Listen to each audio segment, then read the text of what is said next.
All right, I think we should make a start, ladies and gentlemen.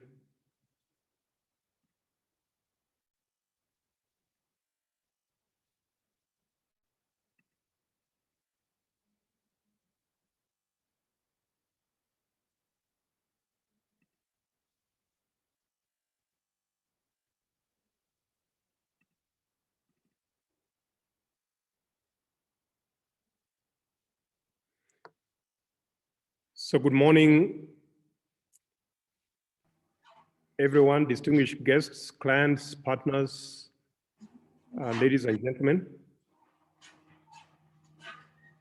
Let me take this opportunity to welcome you very much to this special edition of our Reimagining Leadership webinar series. My name is Martin Oduoro Tieno. I'm the founder and CEO of the Leadership Group. And it's my pleasure to welcome all of you today and to thank you for joining us.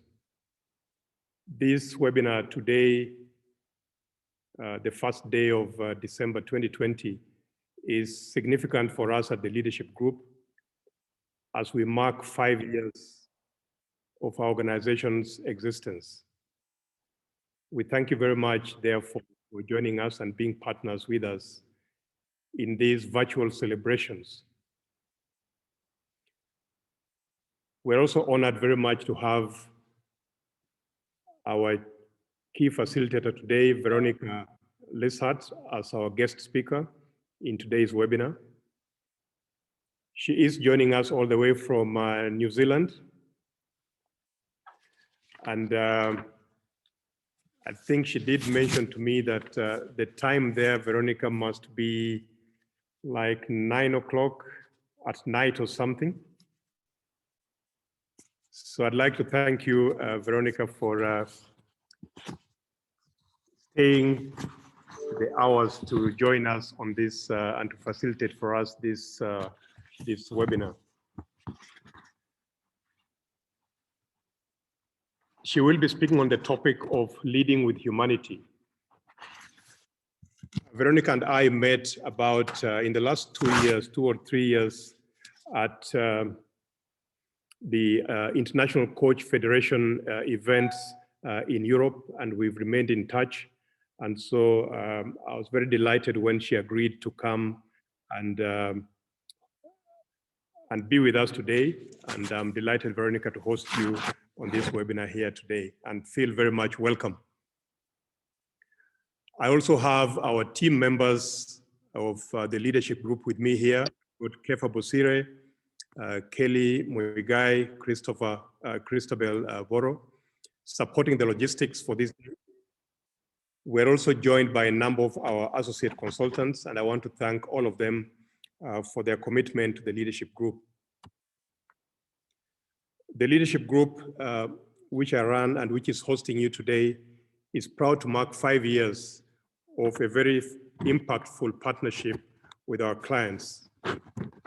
We were incorporated in December 2015, and we've worked with organizations and individuals in public, private sectors, in the NGO sector, to develop and grow leaders. We have focused very much and deliberately on the areas of coaching and mentorship, governance and board practice, strategy and business advisory, leadership and communication, and culture and change management. Not only because these areas are core areas of our strengths and competencies, but also because in these areas, we have the best opportunity to deliver the highest impact to society. In those 5 years, we have worked with over 40 organizations, about 150 executive coaching clients. We've conducted board evaluations, leadership and board effectiveness training, and board governance audits. We have also undertaken a number of high-impact strategy projects. We are greatly indebted to our clients for being part of this journey. During the current and unfortunate COVID pandemic period, the leadership group has been at the forefront in adopting alternative client support solutions through the use of online platforms and resources. We have conducted a number of open and bespoke webinars on topics related to the impact of COVID on organizations and their people. Also, during this period, we have undertaken several online training programs for clients, giving them the much needed support to continue to operate in this difficult time. In line with this, I'm proud to announce today that we have completed plans to launch the online Martin Oduor Otieno Leadership Academy in early 2021 to provide online training and development programs. We have developed requisite curricula and created necessary online resources for coaching, board development, and leadership development programs. And we invite you to come on board and develop your teams with us. You can access details of our programs on our websites, www.leadershipgroup.co.ke and www.martinoduorotienoacademy.com. 5 years may sound a short time. However, we see it as a key milestone in our journey to realize our vision of growing leaders. So ladies and gentlemen, feel very much welcome on this webinar today. I'd like now to invite and introduce Veronica. Veronica Lysaght, and she can say a few more words about herself. Is our guest speaker today. She has a background as a senior leader with extensive international management experience in government and the third sector. She has an outstanding track record of organizational growth and improvement, underpinned by a unique political, commercial, and media background, including serving as a press secretary to a government minister.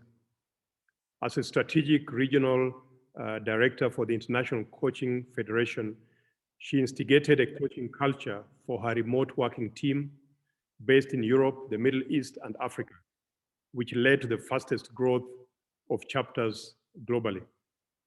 Veronica holds a Bachelor of Commerce and Management degree and a Master of Counseling degree, as well as being an experienced and certified coach with over 20 years of experience.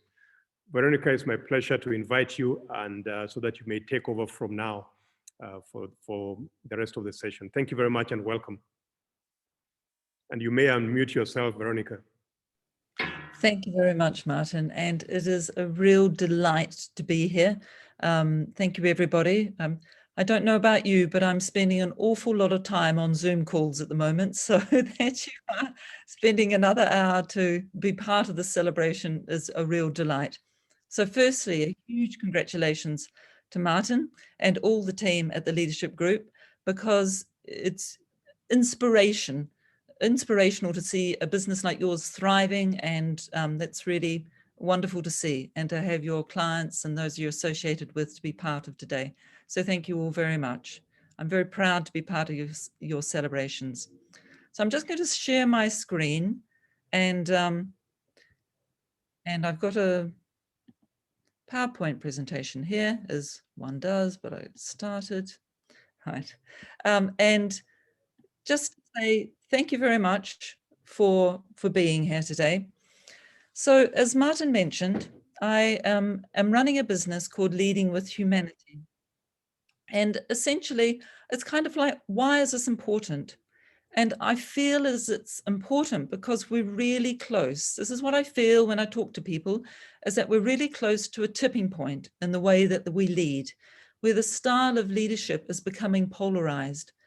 Josie McLean, I don't know if you know her, but she's a systems thinker, and she describes it as a transition from a mechanistic leadership to more living systems.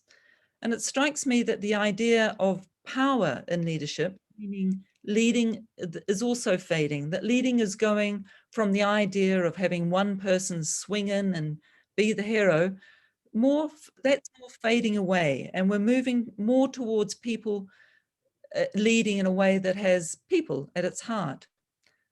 So I want to tell you a little story, because my journey in leadership started a long time ago. And it was way back in 1996, actually. I had been made redundant from a job I loved as a political journalist. And within the same week, I also found out that I had a life-changing health issue.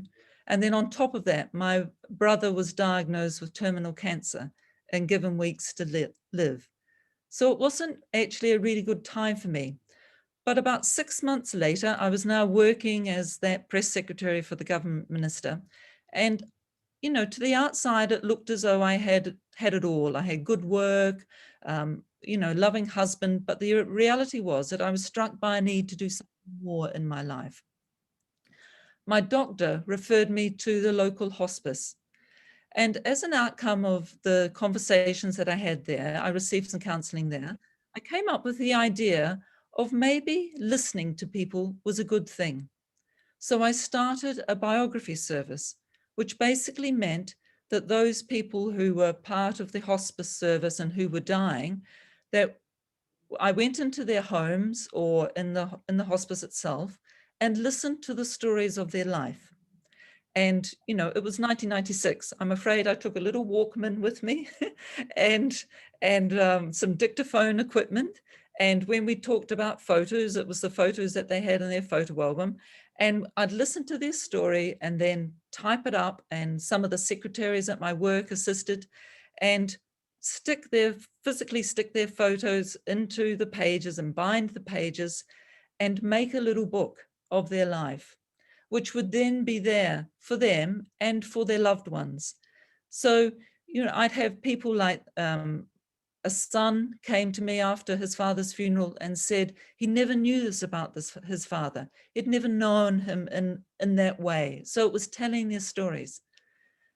And that, what I called the biography service, 25 years later, is still going.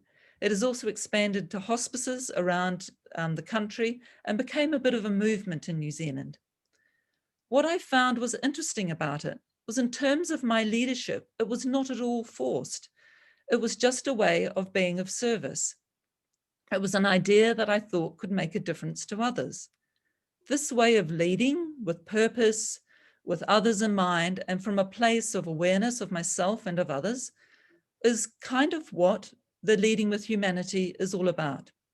So I was practicing what I preached. I was operating as a role model.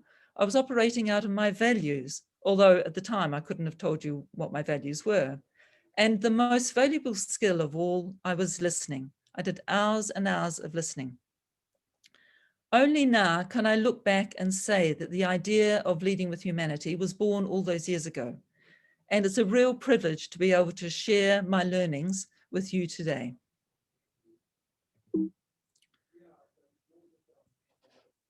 So I'm just going to change slides.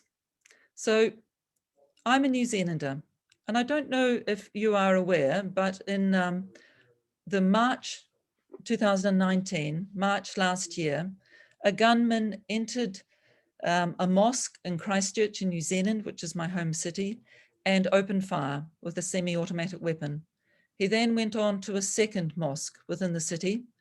And at the end of the massacre, there were 51 New Zealanders dead and 40 injured. And the country was in mourning. We don't normally have gun crimes of that extreme. Jacinda Ardern, who was the New Zealand's Prime Minister and just come back to power after elections a couple of months ago, was there to lead the example of all New Zealanders. She showed sympathy and she acted as a leader who put their example of putting others first. With the support of Parliament, in fact, nearly every person in Parliament voted within a month to change the legislation on the ownership of semi-automatic weapons. She also appealed to the media to refuse to name the killer, to deny him the publicity that he sought, which, to have his name in lights. And most of the media in New Zealand went along with that. Most of all, she showed her condolences with compassion to the family of those killed and injured. And that gained her international recognition, especially in the Middle East. And this image that's here on this slide of her hugging a Muslim woman was projected onto Dubai's Burj Khalifa, which is the tallest building in the world, with the words peace above it in Arabic and English. So it was a real acknowledgement of her leadership. And then, as you've mentioned, of course, we had the COVID pandemic.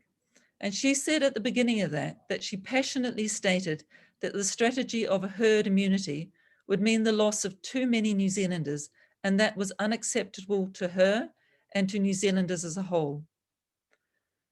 As an aside, I'm actually sitting in quarantine at the moment because the way that New Zealand has dealt with the COVID pandemic is to shut its borders, and as a New Zealander returning back to my country, you go into a quarantine managed by the army for 2 weeks. So I'm in a very comfortable place, but I'm not allowed to move. So her attitude towards COVID wasn't the attitude of all leaders around the world, but it was an attitude that has saved lives. Literally, we have only a handful of deaths in New Zealand, which had me asking, well, what are the hallmarks of someone who leads with humanity? What makes her special? So I started asking people who were doing good in the world and found that they had a few things in common. They act with a purpose. They know what they're about. They enable others. They have a real sense of working for others. They have an awareness of themselves and of others. They act as a role model. So if they're prepared to do what they're asking other people to do. They know their values and they operate out of them. These are not just words on the page, on a wall somewhere. They actually live them every day. And very importantly, they listen. So today, I'm going to tell you the stories of 6 leaders who exemplify each of these aspects of leadership. Now, I want to make sure that I emphasize that I don't want to hold these people up to be heroes.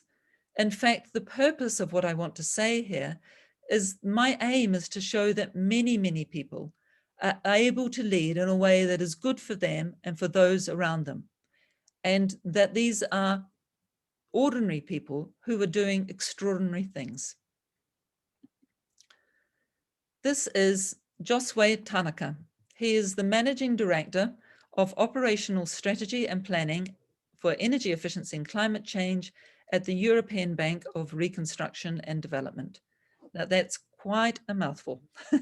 So Josue has been in this role, and when I spoke to him, he said that he told me, I was interviewing him at his home.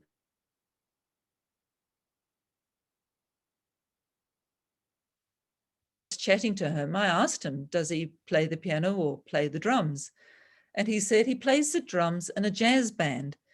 And actually, he sees the way that he plays as the drummer in a band being very similar to what he does around how he leads in his job. So he sees it as essentially keeping the pulse of the music, keeping the rhythm and the beat.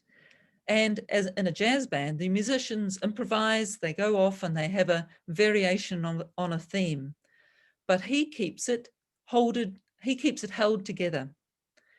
And that holding of the pace is his role as a leader. Josue is actually from a very creative family who was surprised when he took the job in the bank, which is why he still plays jazz and also does some photography. But he says that to lead well, you need to operate with both the structured, results-orientated approach and the shower approach. And I kind of went, huh? Shower? What are you talking about, shower? And he said, that's what you do when you get up in the morning and you take a shower. And he said, all my best ideas occur to me when I'm having a shower. So he says it's a convergence of those two things, of having some structure and then letting the ideas that come to him in the shower to process them in a really open manner. And he combines that with how he describes was a fairly ruthless results orientation. He defines leadership as the ability to mobilize others and to achieve a common goal, and talks about, for him, how it's about 4 things: vision, inspiration, protection, and care. Vision, he says, is essential and links to purpose. It's a vision that is clear, engaging, and one that people understand. And that is to be able to share that idea of what matters with others and to be clear about what that vision is, and also to be clear about how others can contribute to it. Then the bit about the inspiration is to be able to inspire others and to be able to protect your people and care for the individuals. Although Josue readily admits he's got a good heart, he says that at times his results orientation has diminished, has affected that caring ability, but it's meant that he has achieved results. Josue's heart, he brings his heart into what he does, whether it be the jazz playing or whether it be his leadership. And he says it's been a guiding force in his career. He says the most important principle to him has been to do something that goes way beyond the benefit or interest that it has to just him. Whatever his job is, well above, it has to have a purpose and a sense, well above just the idea that it would be putting bread on the table for him and his family. He's being modest when he says that he hopes his work has had an impact, because actually his work has already had a huge impact. I don't know if you're aware of the Green Climate Fund, which was created in 2010 under the United Nations framework for the Convention on Climate Change. But basically what it does is it allocates its resources to low emission and climate resilient projects and programs in developing countries. Now, the EBRD, European Bank of Reconstruction and Development, has funded a number of programs across Eastern Europe and North Africa. And together, those programs, the Green Climate Fund allocated the single most amount to the EBRD to support green investments, and because they were aimed at reducing emissions and combating climate change. The programs, which overall have a value of more than 1.4 billion US dollars in 10 countries, are expected to leverage a 5-fold additional financing by private banking and to reduce greenhouse gas emissions by 2 million tonnes a year, as well as funding 20,000 sub-projects which create employment opportunities and enhance vocational training. So this green finance now, 15 years after Jose started working on this, now accounts for 46% of the total investment of the bank. 15 years ago, it was just an idea, just one of those things coming out of the shower. And that result only happened because of the mobilization of all his colleagues. And that is where the purpose shows up. The second result is that the carbon reduction last year exceeded 100 million tonnes. For Josue, these results give a sense of fulfillment, a sense of purpose that stays with you. And he says, if you're focused on something that means something to you, then you will do well, and the rest will follow. So my question to you, and if you've got a chance to put a comment in the chat, or we'll come back to these questions at the end in a Q&A session, is what motivates you to do what you do? What is your purpose? The next person who I spoke with was about enabling others. This is Micheline Mason. Now, Micheline actually didn't attend school until she was 14. And that was because there wasn't a school that would take her. Having spoken with Micheline a number of times, having heard her present, she's an author, she is very intelligent. It wasn't a lack of intellectual ability, but her severe physical impairment that she was born with meant that there were no schools open to her. There was a segregated school for boys, but of course that wasn't open for Micheline, and she didn't want segregation. She says that she wanted to be at school with other able-bodied children. She says, we didn't choose that segregation, and it had a lifelong effect on us. It limits your life. It may be safer, yes, but it doesn't prepare you to live in the world, and it doesn't prepare the world to live with you. It de-educates people. So that was the opinion that she had about the education that she received. A number of years later, in the 1980s, Micheline became a mother, and her daughter inherited her condition. The law at the time in the UK, in theory, allowed for disabled children to attend a mainstream school, but the practice was actually different. There were no mainstream schools in the UK at the time who would take a disabled child. So Micheline set out to change this. She quickly realized it was a big piece of the work and thought, gosh, if I'm going to send this poor child out as a pioneer of inclusion, she will need backup. So Micheline got together only with about 4 or 5 other parents and created the Alliance for Inclusive Education. She lobbied however she could to get a change in legislation and inclusive education for those with disabilities. Micheline is gracious about those schools who didn't understand how all children, including those with physical and learning difficulties, need stimulation. And they need other children around them, need to see the ordinary world, because that's how we learn to live in it and know what our place is in it. She says friendship for children is fundamental. That was one of the key things that they in the Alliance pushed. If you make friends with somebody, you'll never forget that. So she told me the story of her daughter who went to a mainstream school and graduated from, finished high school. And when her daughter finished high school, her best friend was an able-bodied child. So the two young women went to America together and jumped on and off Greyhound buses and traveled the country together. And they could only do that because of that friendship that came between somebody who was disabled and able-bodied. So when I asked Micheline about the results that she'd had with her leadership, she said, she stopped for a moment and she paused. And then she said, a child like me now wouldn't have any problem going to a mainstream school. Micheline exemplifies her focus on others. She's always led with a focus on what she can do for other people and enabling others. So I suppose my question to you is, what do you do that enables others? What do you do in your work or your life, or hopefully they're together, in enabling others? The next person I spoke to was George Mccraw. He's the blonde-headed one there. And George Mccraw is a self-confessed water geek. He just likes dealing with water.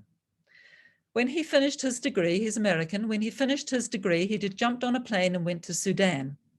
And he actually was in South Sudan, where he set up, drilling for water and helping the South Sudanese. But while he was there, he got a phone call. And that phone call was from a woman in America.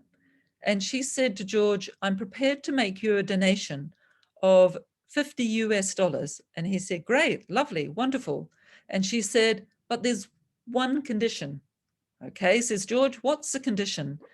And she said that you have to come back and work on giving water, getting clean water to those living in the Navajo Nation in the United States. So George was shocked because he didn't realize that there was a problem with access to clean water in the Navajo Nation. But when he got back to America, he started working in the Navajo Nation, and he discovered that more than 2.2 million Americans today lack access to clean running water and basic indoor plumbing that many of us take for granted. Imagine not having clean running water to wash your hands during a coronavirus. George says it's no accident that those living without plumbing and without water tend to be communities of color in the United States. Decades ago, they were simply bypassed by the government initiatives to build water infrastructure. Today, race is the single strongest predictor of whether you have access to a tap or a toilet in your home. African American and Latinx households are nearly twice as likely to not have access to complete plumbing. Nationwide, Indigenous households are 19 more times likely to not have access to water. So just think about that for a second. Imagine being a young woman and having your period and not having a toilet and not having access to water in your home. So George stepped in, created an organization with Indigenous people at the heart of it. So Dig Deep's leadership team is formed of people from the community that they serve. And that aligns with George's philosophy to learn from the communities himself. His journey has been one of self-reflection, so kind of in his awareness. That has meant George has become more aware of what he does and more aware of the influence that those that he serves should be having in what he's doing. So he shows up in new and different ways and has to trust what others tell him needs to be done. He just describes it as a willingness to look at the world and yourself and see your role in leadership and how it impacts upon the people that you lead. George says to be a good leader, you need the courage of your convictions, courage to make decisions, compassion to share your power with those most impacted by your decisions, and the flexibility to change based on real feedback. So again, another question for you. But how does your awareness of yourself and others influence the work that you do?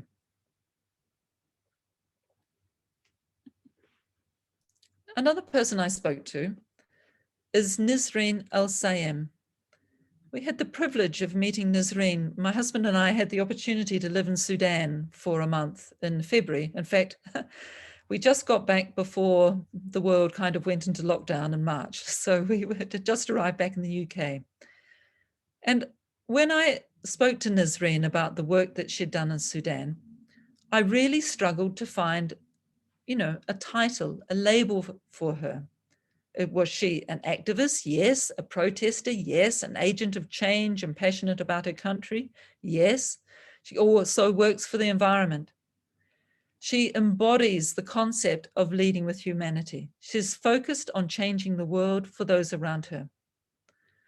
I don't know, I assume you're aware that the end of 2018 and in early 2019 was a turbulent time in Sudan, with protests against the 30-year-old dictatorial regime of al-Bashir, and that eventually resulted in a transitional government which will last until 2022. As a student, Nisreen was elected to her role as a leader of a group of students because she says she was doing small things like greeting everyone, asking how they were doing, if they had any issues about their studying. She laughs about the group she led, which became known as Nisreen's Batch. Despite the risk to life with the killing of students on campus, students, particularly the women, kept protesting. Nisreen says that the female students were very cautious about participating in the protest, but Nisreen started with her friends and wasn't afraid to lead from the front. She said to her friends, "I think you want me to die." And they said, no, we don't want you to die.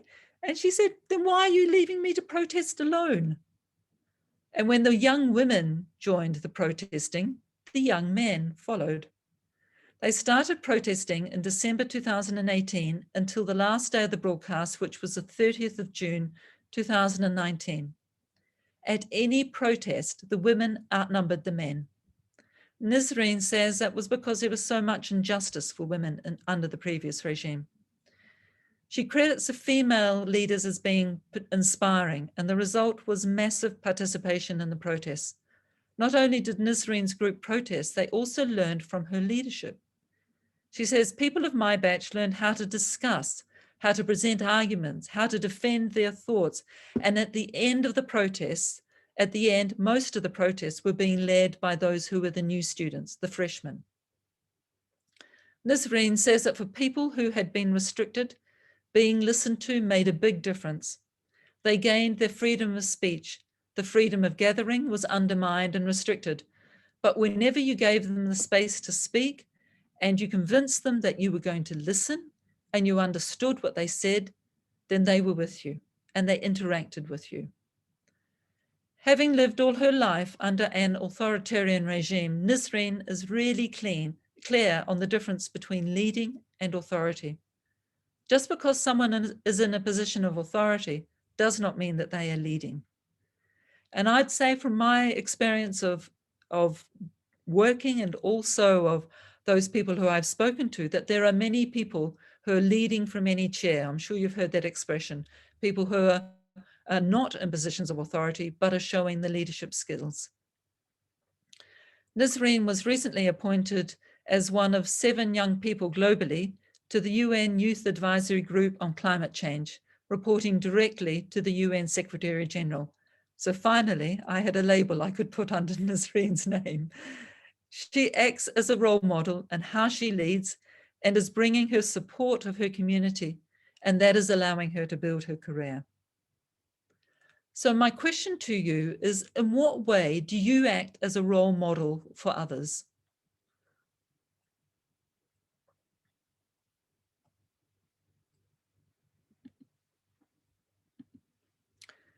Sami al-Achrafi, so I've pronounced that incorrectly, Sami al-Achrafi. When Sami was little, on his Sunday afternoons, he used to go and take his lunch and go to the local airport and watch planes land. So, because that was his passion. That was his sweet spot, his bliss, he described it as. When he was 11-year-old boy, he wrote a letter to Emirates Airline and asked if he could work for them. Not surprisingly, they wrote back to him and said no, but write to us again in 10 years' time. The years went by, and Sammy went to a job as a gap year between finishing school and university. And that job was a 1-year contract at Disney World. As it happened, the people who started on the same day that Sammy did were all made trainers. Sammy calls it serendipity. Disney World had a strong corporate culture, does have a strong corporate culture, with a value and purpose statement to make magic. So Sammy's question was, how? And his boss said, it's not rocket science. You simply bring yourself into work each day, and each day you create magic for as many people as you can. So Sammy describes this as providing freedom within the frame. At the end of his university study, Sammy again wrote to Emirates and reminded them of his letter 10 years earlier. So he very quickly had a job, and he was one of the cabin crew. And one day he was in the corridors, and a divisional president stopped him and asked him about his work at Disney, and he told him about it and found out that Sammy had been working of the values of the organization. So they asked him to take Emirates Airline from number 9 in the world and to see what they could do to make it better. The airline knew that to do that would take some humanity. So Sammy was part of a program called Nijin to identify the values of the airline and embed them in the culture of the organization. So the first thing they did was they spoke to hundreds of people who were users of the airline and associated with it, and found out what values that were best shown. And the values they come up with were being personal, considerate, cosmopolitan, thorough, and pioneering. So they embedded these into the corporate culture, and every staff member went through a facilitated 1-day experience to become conscious of what they were doing and what could be done better. The result was that Emirates Airline gained number 1 in the world, and the equity for the airline, the brand equity of doing this, was worth billions. Sammy went on to work in the banking and government sector. He set up a business he called Marmalade Fish. And the work, it was around how do you bring people together around your shared values in order to create a more intentional culture that is aligned to your purpose, and where you're working in the direction of honoring diversity of thoughts, honoring what each person brings, their natural genius, and having some kind of framework that people believe in. They've now worked with 400,000 leaders around the world and become a B Corporation. And as a B Corporation, they won an award for the last 3 years for being best in their community. When I asked Sammy to define leadership, he says it's anybody who's willing to step up. But if you're going to step up, you have to know what for what. And that's when values come in. He says when he asks people about their values, they go, but ask them what are the most important things in your life, and people can be really clear about that. So it's bringing those into their work and into how they live as a whole. So if we spend a certain number of hours at work and the people are starting to have a realization that they're not bringing any of their values or their behaviors that are linked to their values or skills or competencies into their work, then what does that mean about being human? In working with values, he is aiming for people to bring their whole selves to work. As he has said, it's not organizations that transform, it's people. The business of business is people. So my question to you is, if you were to choose 2 or 3 of the most important things in your life, what would they be? And how could you bring them into the work that you do?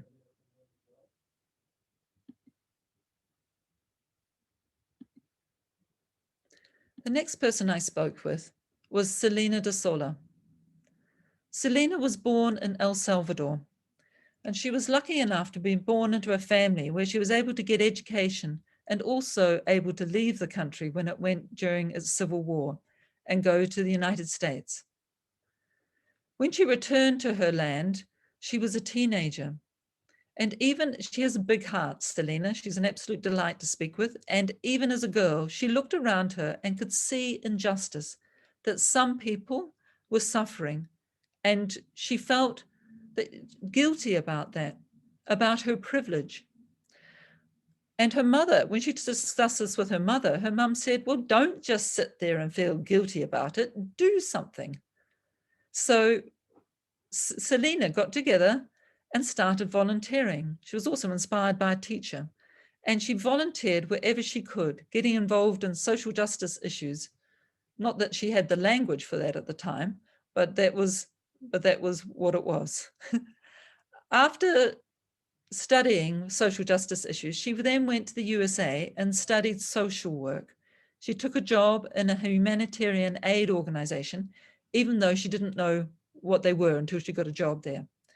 She worked in conflict zones and sites of natural disasters all over the world. Although she valued the work, she would see that she would kind of swoop in, come in from the outside, respond, and leave.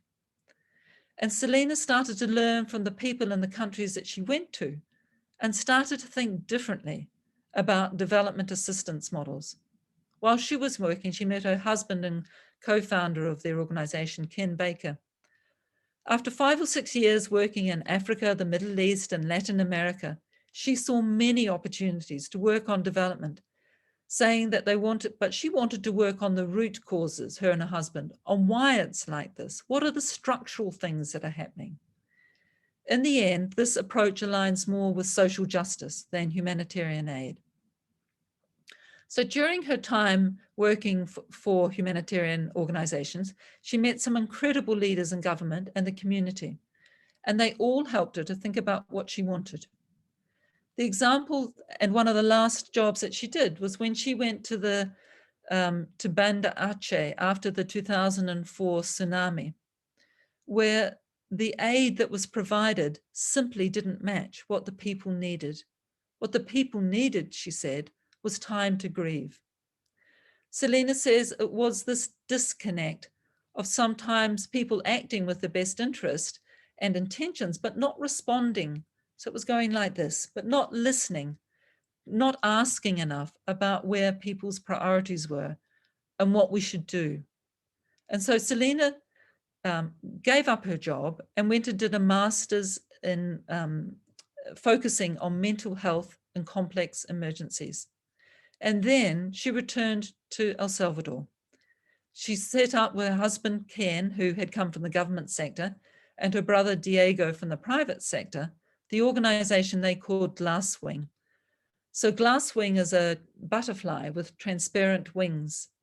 And the reason that they chose that name is that they wanted to have an organization that was transparent so everybody could see what happened there. They started with volunteer projects like fixing the school infrastructure and asked, how do we start learning what people want? What are people's priorities? And what do kids need? What are children drawn to? And why are they getting involved in lives of crime? What is it that they need? Do they need role models? Do they need a support system?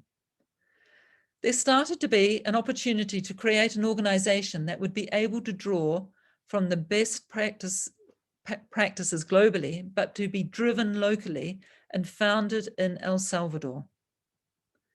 And so they looked where the greatest need was, and the greatest need was in some of the toughest communities, the communities with reputations, with gangs, the highest rates of violence, those that were excluded and marginalized.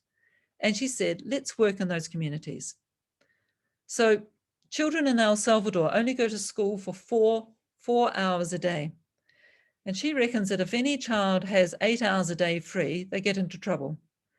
So they started looking at how they could use the school buildings and look at working with the school directors to open it up and train volunteers to run after school programs.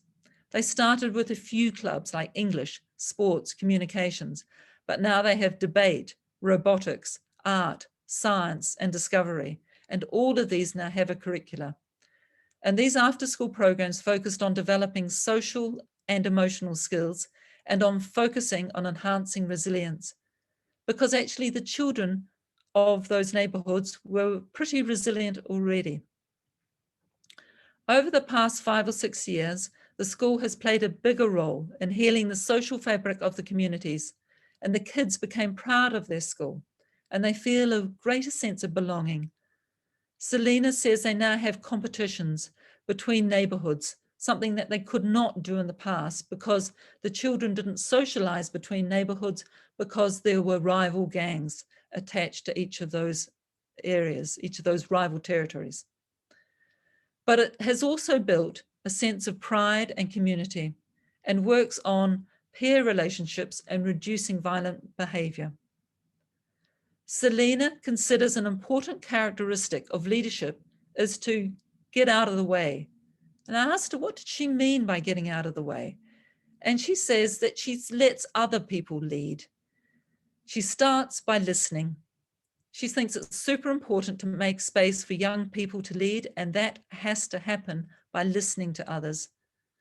So Glasswing now has 300 people on their team, and Selena lets people establish their goals organization-wide. She says you don't have to be in a position of authority to lead, but you do have to be okay with being in uncomfortable situations. She says integrity and listening go hand in hand. If you're not listening, you can't be empathetic. And if you're not empathetic, you can't be genuinely kind. And they are the things that are making the difference in her organization. So my question for you from Selena is, who do you listen to? Who guides you and influences your organizations? Who helps and, yeah, basically, who do you listen to that helps guide what you're doing? So that is my presentation, and I'd like to ask us to go into some questions for discussion. So to take a moment, I can cut and paste these questions into the chat if you like, if that would be helpful. But to take a moment, Martin, I see you've unmuted. Do you want to help me with the technology here? Yes, Veronica, first of all, thank you so much for sharing these stories. The power of storytelling is absolutely profound here. So thanks a lot. Kelly can take us into breakout rooms for a short time now, maybe 10 minutes or so, for us to consider these two questions. Is that correct? Yes, that sounds good to me. Veronica? That would be great. So the two Right. questions are, if you think about a good leader, whether you know them personally or not, what made or makes them stand out? And what are your own best leadership aptitudes, attitudes, or skills? I can put those into the, cut and paste those into the chat so you've got them in there if you would like.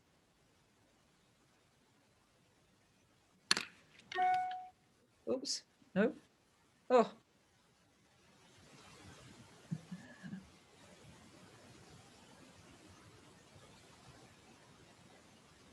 Right. So Kelly, please take us to to breakout rooms for about 10 minutes and then bring us back. And then we shall have a short Q&A session. We still aim to finish the session at 12:30, so we've got about half an hour remaining for this session. So Kelly, over to you.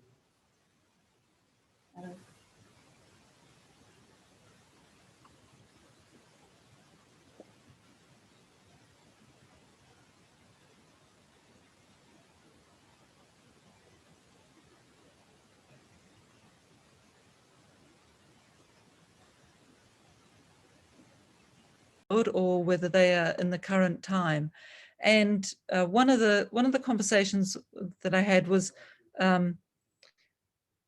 instead of putting these people on a pedestal, that the people like the Gandhis of the world are actually with us everywhere. And and then a couple of people were able to give examples of the CEO they're currently with, or the names of people that they currently know who are leading with humanity. So I'm wondering what came out of the other groups. Can I just get a few ideas about what it is that you discussed and what learnings you had from those discussions? Mulalo, do you want to go for our group? Sure. With regards to the first question, a lot of people so the mentions were Nelson Mandela, Abraham Lincoln, Barack, and Jürgen Klopp. And the attributes that they were talking about there is consistent leadership, risk-taking and standing firm on your decision, but also energizing the team. Empathy and humility came up quite a bit as well. And also understanding that leadership is situational. So it will vary from one situation to another. The keywords were courage, empathy, passion, inspirational, decisive, and personal sensitivity. Thank you. Thank you, Malalo. That's quite a list, isn't it? And lovely to see that many of those examples are current as well. And you tell me a little bit more about the situational, what the circumstances that people are in at the moment defines their leadership. Is that what you mean? I think I will ask, let's see, I did write names to Steve. Steve was the one who shared on situational leadership. Steve, can I ask you to explain a little bit more? Yes, thanks, Mulalo. I think how you approach the teams, how you approach the situations, obviously will depend on what you have at hand. And therefore, you probably need different leaders for different seasons. So yeah, that's what we meant, that it's not a straight jacket. So it depends on where you are and what you need to react at that point in time. Thank you. Okay, lovely. Thank you. I can see, is it Wycliffe Ozoro? Yes, you had your hand up, and actually that's a really good idea, because then I can see who to call upon. So if anybody else wants to raise their hand, it's helpful. Great. Thanks for a wonderful presentation. I think in our breakout room, we had a good discussion around a number of leaders who we feel are exhibiting very good leadership qualities. And some of the qualities that came about were someone who stands up for good, who's challenging, someone who can be courageous, someone who speaks to others and is able to bring them up in terms of their leadership. And I think in brief closing, one thing that we came about and we sort of agreed in the group is that leadership is not about what you achieve for yourself, but what you achieve for others. And we feel that a good leader is one who, even when they're long gone, you can be able to see the fruits and their results through others. So I think that in brief is what we discussed in our group. Okay, wonderful. Thank you very much. Thank you. Susan, you have your hand raised as well. Yes, so in our group, we looked at two particular individuals who are local leaders here in Kenya. One is James Mwangi, the CEO of Equity Bank, and the other one was Peter Ndegwa of Safaricom. And for James Mwangi, I think what came out quite clearly is that he's a disruptor, looking at how do you serve your clients. And he took the example of his mother, who had her small savings under the mattress, and looked at how the bank could serve people like her, clients such as her, rural farmers, etc. In addition, it came out that he's purpose-driven and results-oriented and believes in mentorship. And then when we looked at Peter Ndegwa, Kristen pointed out that he's very self-aware, takes time to understand the people around him, also shows the value of humility. In one particular instance, she noted that he was not a salesperson, but was leading the sales team, but he stood back and let those with the capacity and the knowledge go out in front and lead it. So he didn't impose himself on the team. And in addition, another characteristic that came out is collaboration, that he leads with collaboration and communicating and creating a safe environment where people can express their opinions and their views as well. Thank you. Okay, thank you. Thank you, Susan. I can share. This is Grace. Thank you, Grace. Sorry. That would be great. Did you want to summarize? Okay. So from our group, I think the team identified examples of both world leaders in politics, local leaders in local governments, individuals they are working with in organizations, and individuals they are working with as partners in other organizations. And I think one thing that came out was the willingness of a leader to go through personal difficulty in order to do more for self and others. And while it's not easy, some leaders then sharing how that journey of personal difficulty promoted self-learning, personal growth, and then they were able to do more and impact the world. There was also individuals who are very subtle, very gentle, very humble, but are able to do so much with so little by influencing with other people and getting them to commit to a bigger cause. Yes. I think there was also a consultative, building trust through collaboration. And while it was also noted that this can make decisions take long when you collaborate and when you consult a lot, and you may be misunderstood as incompetent or indecisive, it pays in the end because people have the confidence and the trust to take initiative, even if you're not there. And leading with integrity rather than power, and being a visionary so that leaders who see beyond the here and now and are pragmatic in their context, which I think speaks to somebody else who talked about, being situational and wanting to achieve much more than just stories and sideshows. I think that summarizes what we talked about. Okay, thank you, Grace.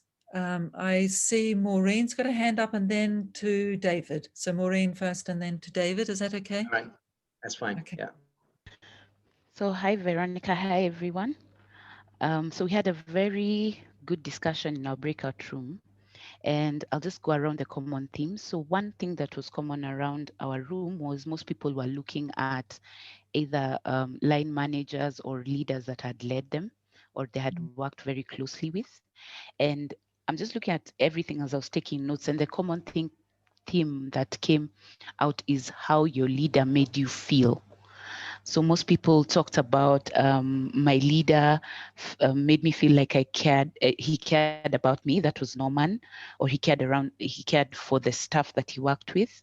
Then Peter talked about the leader was compassionate. Elizabeth talked about the leader drove a feeling of fun within the teams. Dennis talked about there was empathy from his leader. Charles talked about the leader was very secure of himself, and therefore if you came in with ideas that were maybe better than his, he didn't feel intimidated in any way. And I was in the middle of talking about a leader who really made me feel like I was part of a family or his family, So for us, it was really about how the leader made them feel. Yeah. Lovely. Thank you. Thank you, Maureen. David? Yeah. Hi. First of all, thank you very much, Veronica. We very much appreciated your presentation. Welcome. In fact, we took something from what you shared in your example, and just the ability to share stories. I think storytelling in our group stood out as something that is useful. Good leaders are able to tell stories in ways that people can connect and can relate. And there are lots of hooks in good stories. We looked at, we reflected on Jim Collins, the author of Good to Great, and his talk about level 5 leadership and the example of Nelson Mandela. So things like vulnerability, where you talk about yourself, let people in, just show that you are human, the humanness theme that Martin has for today. Humility, all these things draw us to, make us relatable, and they're very positive things. We talked about trusting people to deliver, giving direction, speaking your truth with courage and humility. And I think the last thing was just that if you have the right people, you appoint the right people, a good leader can do this. agree what needs to be done, have some sort of a plan, provide the resources, and then let people get on with it, give them some autonomy. You have good results. So, yes. Thank you very much. Lovely. Thank you. Thank you. So I've heard a number of themes coming through, and I kind of want to just pick some of them out, if I may. And this comes from the comments in the chat when I was asking questions as doing those presentation. Mike Eldon has said he loves Maslow's hierarchy of needs, the top of which is self-actualization. There's some really interesting reading, particularly by Robert Keegan. So Keegan and Leahy have written a book called In Over Our Heads and also Immunity to Change. And what that is talking about is Keegan has put together, and this was part of my coaching study, I did integral coaching training. And what it is about helping people to go through the levels of adult development. And essentially, there is a strong correlation between those people who are adult and those who lead well. So that's that ability to set your ego aside and instead work from the vision of others. And it also is that you're able to be that self-awareness part as well. Kind of on that theme, there's another guy, Andrew Kazozi, who talks about leadership as those people who have high humility and high humanity. So that they are the combination of those two aspects or characteristics makes a leader who's set and ready to go. Because the humility means that they are working for others and that it's not all about them. And the humanity is, it's about others. So it's the intersection of those two things. Does anybody here, just give me a raise of hand if you know the work of Building Trust in Teams by Lencioni. Does anybody know the work about Lencioni and building teams? Okay, so Lencioni has this model, if you think of a pyramid, and the base of the pyramid is trust. So that is the bit that is fundamental. And to build a team, you have to build trust. And trust is built through doing the small things again and again. It's doing the things that that if you say you're going to do it, you do it. You know, so it's those, it's being there, inquiring about others, showing that compassion and empathy and reliability and consistency that comes with building trust. So when I asked you all those questions, we have, Martin, I haven't kept a good eye on time. How much time have we got? Have we got time for me to start asking questions of all these wonderful people? We have 6 minutes to close the session, Veronica. Okay, all right. So can somebody just let me know if there any of those questions that I asked during the session resonated with you in terms of who guides you and influences you? Who do you listen to? Does anybody want to share what they do around that? Thank you, Veronica. I'll share. Thank you. So I found it very helpful to surround myself with people who have gone a journey further than I have, be it from an emotional standpoint or a professional standpoint. So I'm constantly looking for people who have traveled the journey I'm traveling on, and looking at how they actually got there. And also engaging with them and asking them to give me an opportunity to learn as closely as I possibly can. So for example, there's a CEO I respect very, very much. I served him for a couple of years. And now that I'm an MD of an organization, I've reached out to him and asked him to coach me on this journey based on how I saw him lead. Which are some of the things I would like to leave as a legacy where I am right now. So those are the people that I really make sure are guiding how I behave and how I am as a leader. Okay, so, lovely. Thank you. Thank you, Milado. Lovely. Others? Is anybody else?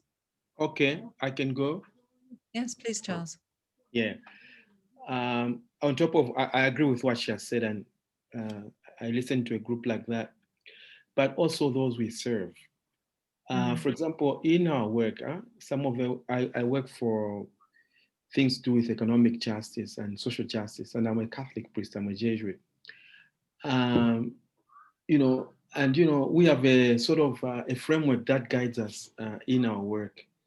But just recently, we're looking at education inclusion. And I happen to be in the group of young ladies, young girls. We're giving them sessions.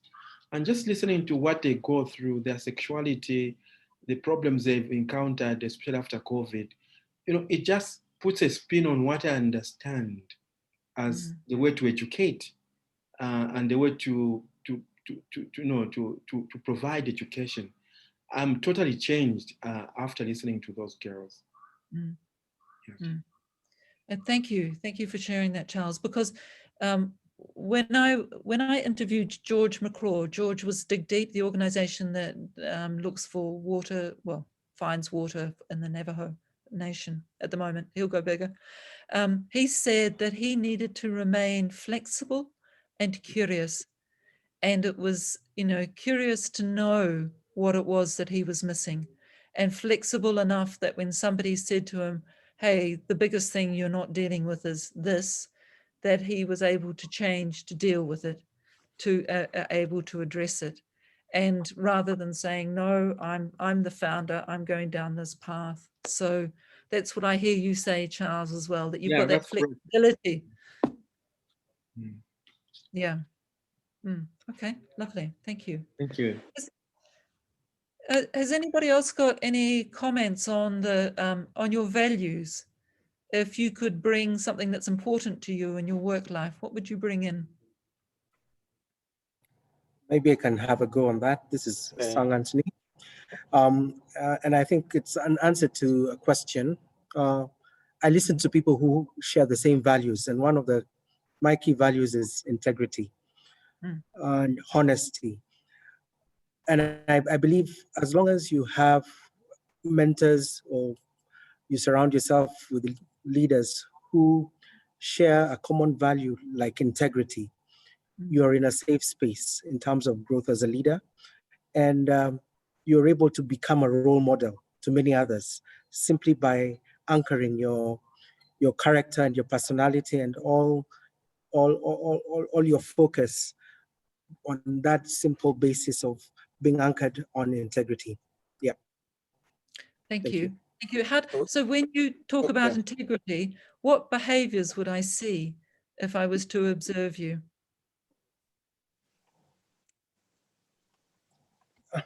The first thing you'd see is being very consistent in terms of what I say and following through, having a track record of being very consistent in things that you commit toward, and more importantly, being able to deliver on the promises that you make, however long it takes, but at the end of the day, ensuring that you stick to it because that is what you hold as true.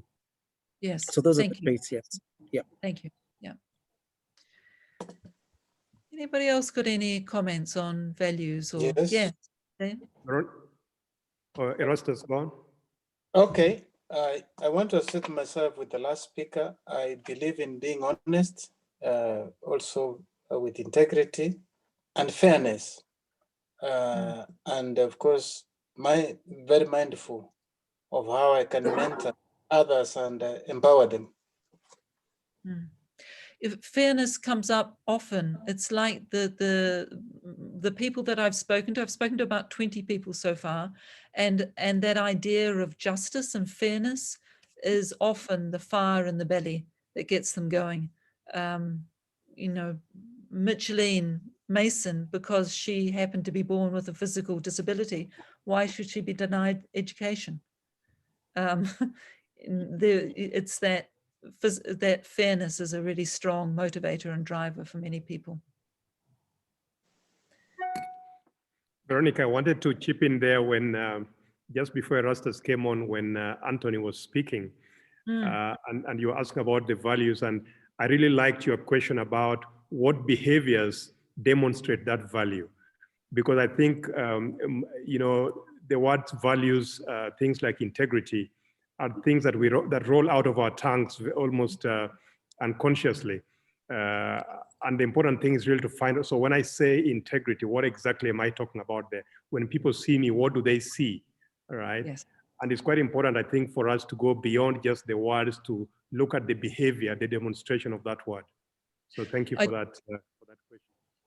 You're welcome, Martin. And in fact, when I'm coaching people, and that comes out of, that's me being a bit cynical. And I'll tell you why, because I have worked for many organizations where here's the values on the wall and they don't live them.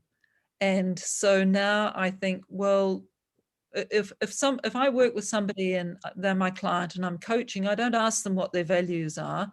Instead, I ask them about what are the decisions that you've made in the last week and what has driven you to make those decisions? What's the decisions that you made today and what has driven you to make those decisions? Because actually that tells you more about what you actually do as opposed to what the words on the wall say.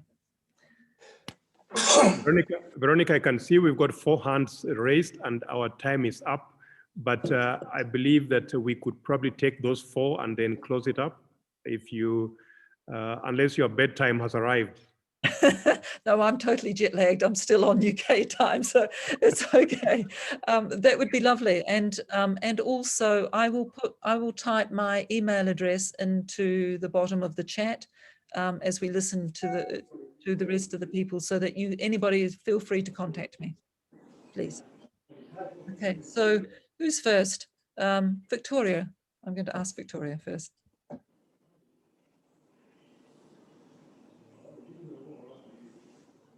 Oh, you're on mute, Victoria. Thank you very much, Veronica. You're welcome. And thanks especially for this topic. I think it's quite apt. Our experiences over the past few months, nothing could be more relevant than an inward-looking, kind of discussion on how then do we interact with people, how do we influence people in a human way. So thank you very much for that. I just wanted to share a bit on my values that actually I came to realize most recently. I've been involved over the past 1.5 years in a community project, water project. And so my interaction was with very, very humble people, people who can hardly afford to, get a connection to water. And that was very different from, what I knew before, because I was in the corporate Kenya. So I had to change quite a bit of things, but I was glad when I interacted with people and they always were surprised by how humble I seemed. Because we're doing a big project, but I thought maybe they expected this very big person with an ego, but every time they interacted, they say, you're quite humble. Thank you very much for what you're doing. So I thought I could just share that. Thank you.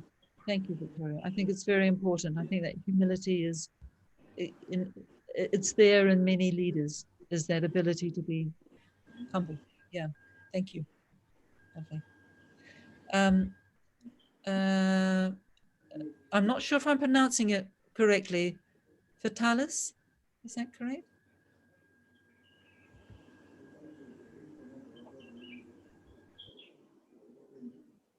Vitalis, are you able to join us? Did you have a question or comment? Okay, Martin, should I move on, do you think? Yeah, let's move on to one of the others then, Veronica. Okay, Maureen, do you have a comment or a question?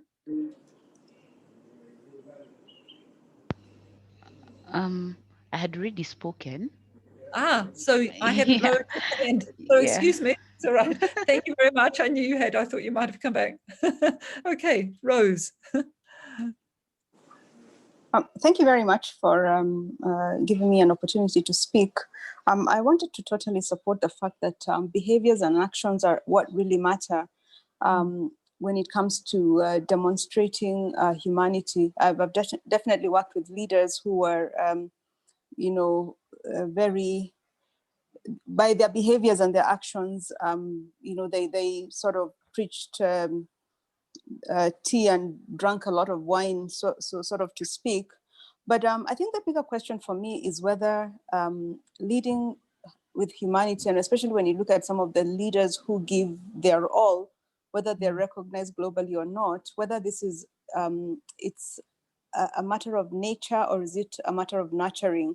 And then if it's a matter of nurturing, then how do we nurture, you know, our children so that we're bringing up, you know, human beings who will then lead with humanity, you know, going forward. So thank you so much. It's been a really interesting discussion, and really appreciate, again, thank you to Martin and his team at the leadership group for inviting us and to listen to you, Veronica. Thank you.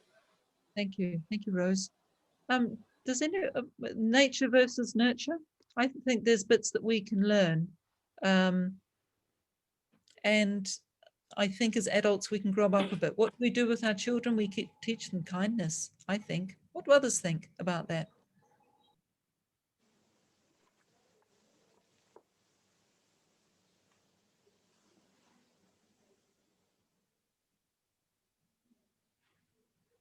And Anthony, do you want to make a comment? I see you've raised your hand. Sorry, I want to thank you very much, Veronica, for your presentation. I'm going to raise a question that's a bit different. We've been talking about good qualities, but what baffles me is, without naming any names, you can look at what's happening in the world today. There's some people who wield considerable influence on people and they don't exhibit any of the qualities we've discussed today. And how do you explain that? What are people looking for?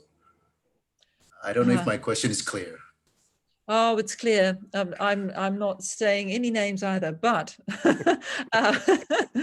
but my thinking is that the people who politically, in the political field, who are demonstrating all the things that I think are narcissistic behavior, are actually giving us a gift. They are giving people like me and all of you who have taken your time to be on this call an opportunity to rally together against that sort of leadership. Now, if they hadn't come out in such strength, I don't think that we would have had the polarizing views which make people like me stand up and say, right, I have to play my part to do something about this, because it's not acceptable to have whole societies go down the path where narcissism and hate and dislike of other people and prejudice are frankly acceptable. There you go. You've got me on my soapbox. Thank you. Thank you. I've been wrestling with this. Thank you, Veronica. It helps. Yeah, I think that we all do our bit. Yeah. Veronica? Yes. Gracie, I'd like to comment on that. And earlier on in your presentation, you talked about, you know, leading from any chair. And I think because for a long time, we probably have had an image of leadership that is strong, that's present, that's controlling, that's, you know, what the other speaker just described. It's almost, I think, other than awareness, I would say it takes a lot of courage. Yes. To lead with humanity, because you are taking a path less traveled. And before you actually get people to see where you're going, influence enough people to take that path, you just have to have a lot of courage. And you must be so aware that you wake up every day and you say, because I am humble, because I have integrity, and this is how I'm going to behave. And in this situation, this is how I'm going to show up because it's important to me. And that takes, other than awareness, I think the courage. It does take courage. And I would say that's the bit that makes the biggest difference. I see courage and compassion and kindness. You know, when Grace, I start to wobble personally, I think of the people who have been really good leaders and the courage that they have displayed. I mean, you think of Martin Luther King, who gave his life to challenge the idea of prejudice. There's so many people. I mean, Mandela is another one. Courage, he was imprisoned for, I don't remember the number, but decades. Because it is, no, this is so important that I'm going to do my part. And I was told a story the other day. I was talking with someone about leading with humanity, and they said, do you know about the hummingbird? And I said, well, I know what a hummingbird is, but I don't think I know the story that you're about to tell me. And so the story goes that the hummingbird is in the forest when the forest catches fire, and all the animals escape. They run, or they slide, or they fly, or they do whatever to get out of the way, except for the hummingbird. And the hummingbird picks up one drop of nectar or water in its beak and drops it on the edge of the fire. And when asked, why are you doing that? Because it must play its part. And my hope, Grace, is that if enough of us play our part, if enough of us stand for humanity and humility with courage, then we will make a difference. But if we let the narcissistics, the idea of strong and inverted commas leaders do whatever they want, then we cannot expect the world to change in the ways that we want it to change. So it is about all of us doing our bit. Veronica, I think that you've really brought the session to a close with that last comment that you've just made there. I'd really like to thank you so much and to really appreciate you on behalf of everybody on the call here today. Let's all give Veronica some virtual claps to appreciate this, or if you want to put on your cameras and physically clap. It's been a really insightful session, Veronica.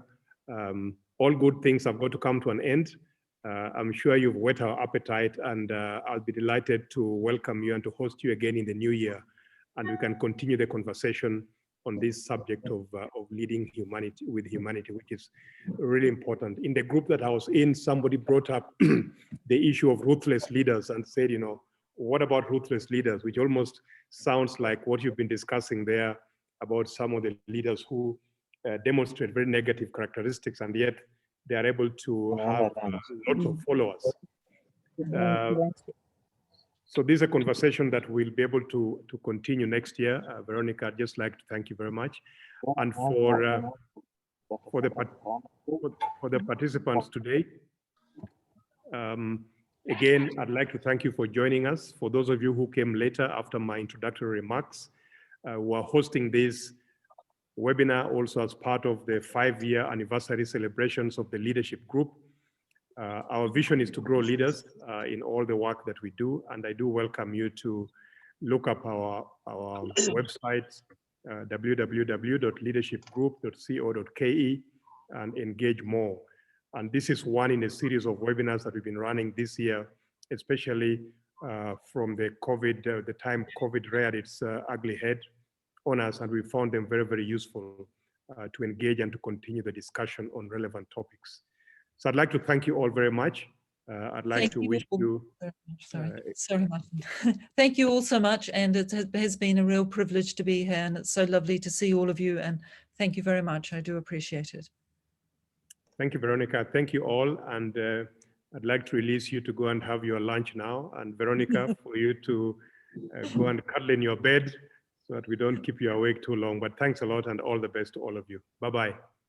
Thank you. Bye. Thank you. Thank you. Thank you. Bye. Thank you. Bye, everyone. Bye. Thank you. Bye, everyone.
Hi, Kelly.